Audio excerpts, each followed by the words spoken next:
সাবেক রেলমন্ত্রী মুজিবুল হকের বিছানায় ছড়িয়ে থাকা টাকার বান্ডিলের একটি ছবি সামাজিক যোগাযোগ মাধ্যমে ভাইরাল হয়েছে।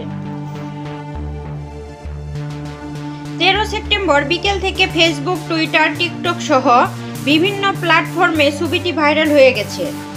তবে ছড়িয়ে পড়া ছবিটি কবে তোলা সেটি এখনো জানা হয়নি। ছবিতে দেখা যায় সাবেক সংসদ সদস্য মুজিবুল হকের স্ত্রী দাঁড়িয়ে আছেন পাশে, বিছানায় বসে আছেন মুজিবুল হকের 3 শিশু। সন্তানদের সামনে 500 এবং 1000 টাকার নোটের কয়েকটি বান্ডিল ছড়িয়ে আছে।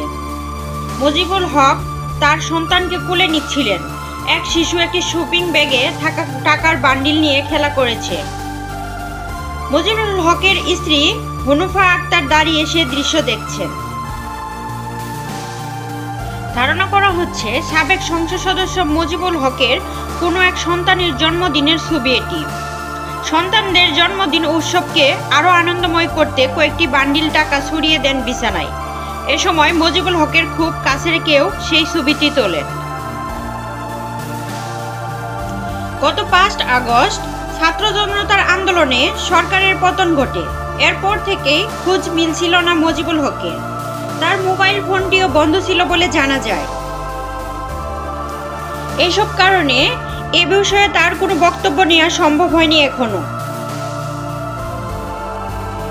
মুজিবুল হক কুমিল্লা 11, 14 আসন থেকে টানা 3 বার সহ মোট 4 বারের সংসদ সদস্য ছিলেন।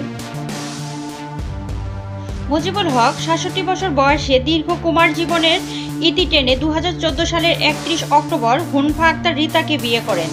তিনি 2016 সালের মে মাসে 69 বছর বয়সে প্রথম কন্যা সন্তানের বাবা হন। 15 মে 2018 সালে তার যমজ সন্তানের জন্ম হয়। এখন বর্তমানে তিনি 3 সন্তানের জনক। প্রিয় দর্শক, এরকম নিত্য নতুন আরও সংবাদ পেতে আমাদের চ্যানেলে লাইক, কমেন্ট এবং সাবস্ক্রাইব করুন। আর হ্যাঁ, যদি ভালো লাগে শেয়ার করুন। ফেসবুক থেকে দেখে থাকলে প্লিজ ফলো দিতে ভুলবেন না।